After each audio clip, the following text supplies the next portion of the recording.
வேகமாக நடக்கும் போதோ இல்லை எங்கேயாவது போயிட்டு வரும்போது ஸ்டெப்ஸ்லேயோ ஏதோ ஒரு காரணத்தினால கால் உள்பக்கமாக திரும்பும் போது என்ன ஆகும்னா அந்த பாதத்துக்கிட்ட அந்த ஆங்கிளுக்கு கீழே இருக்கக்கூடிய அந்த மூட்டுக்கிட்ட உங்களுக்கு சமயத்தில் ஸ்ப்ரெயின் ஆகிடும். வேகமாக திரும்பும் போது சடன்னா ஆன்டீரியோ டேலோஃபிபுலர் லிகமெண்ட் அப்படின்னு சொல்லுவோம். அந்த லிகமெண்ட் என்ன ஆகும்னா சில சமயம் இன்ஜுரி ஆகிடும். அது இன்ஜுரி ஆகும்போது என்ன ஆகும்னா உடனே அது வீங்கிக்கும். கொஞ்சம் சில பேருக்கு என்னென்னா வலி மட்டும் லைட்டாக இருக்கும். அது உங்களுக்கு அந்த கிரேடை பொறுத்து இருக்காது. நல்லா அது ட்விஸ்ட் ஆகி நல்ல ஸ்ப்ரெயின் ஆகி உங்களுக்கு அந்த இடத்துல வீக்கம் வலி வந்துருச்சுன்னா நீங்கள் இனிஷியலாக கன்சர்வேட்டிவாக மேனேஜ்மெண்ட் பண்ணிக்கணும். ஐஸ் அப்ளை பண்ணுறது, அதே மாதிரி அதை கொஞ்சம் இம்மோபிளைஸ் பண்ணி லிம்பை எலிவேட் பண்ணி வைக்கிறது, இதெல்லாம் பண்ணும்போது நல்ல பெயின் கொஞ்சம் குறையும். ப்ளஸ் உங்களுக்கு ரெக்கவரியும் உங்களுக்கு ஆரம்பிச்சிடும்.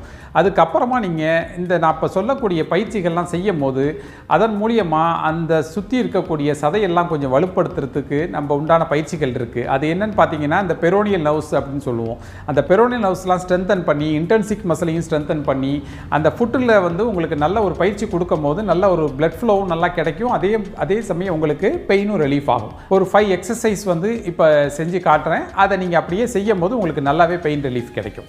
ஆங்கிளில் இந்த ஆங்கிளில் இந்த எலும்பு இருக்கு இல்லைங்களா, இந்த எலும்புக்கிட்டு கீழே இதில் இந்த இடத்துல உங்களுக்கு பெயின் வரும். இது உள்பக்கமாக அப்படி அடிக்கடி திரும்பும் போது உங்களுக்கு பெயின்ஃபுல்லாகவும் இருக்கும். அதே மாதிரி அடிக்கடி திரும்புகிற மாதிரியும் தெரியும் உங்களுக்கு. சில பேருக்கு வேகமாக நடந்தால் டக்குன்னு டான் ஆகிடும். அதனாலே கொஞ்சம் பயப்படுவாங்க. இந்த மாதிரி ப்ராப்ளம் இருந்துச்சுன்னா இந்த இடத்துல பெயின் இருந்தால் இந்த ஸ்ப்ரெயினால் உங்களுக்கு இந்த இடத்துல வர்றது.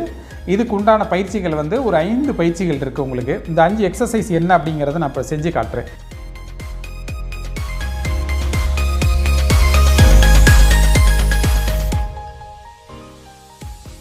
முதல்ல என்னன்னு பார்த்தீங்கன்னா ஃபஸ்ட்டு இந்த ஆங்கிள் மேலே தூக்குறீங்க, கீழே விடுறீங்க.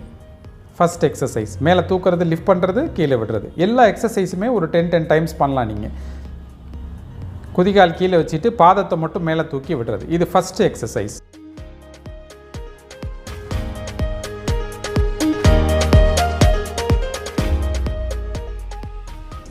இதுக்கு அடுத்ததாக பார்த்தீங்கன்னா ரெண்டாவது பயிற்சி என்னன்னு பார்த்தீங்கன்னா இந்த கால் இந்த ஃபுட்டு இந்த சுண்டு விரல் இருக்கு இல்லையா, அது வெளிப்பக்கமாக கொண்டு போயிடணும். இந்த வெளிப்பக்கமாக காலை திருப்பிக்கிட்டு அதே மாதிரி காலை மேல் நோக்கி கொண்டு போகணும்.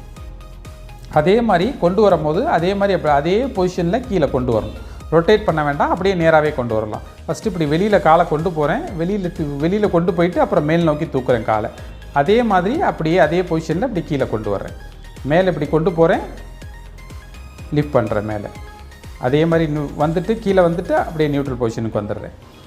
சுண்டு விரல்கிட்ட வெளிப்பக்கமாக கொண்டு போகிறேன், பாதத்தை மேலே தூக்குறேன். அதே மாதிரி கீழே கொண்டு தென் ரெஸ்ட் பொசிஷன் கொண்டு வந்துடுறது. இது இரண்டாவது பயிற்சி உங்களுக்கு.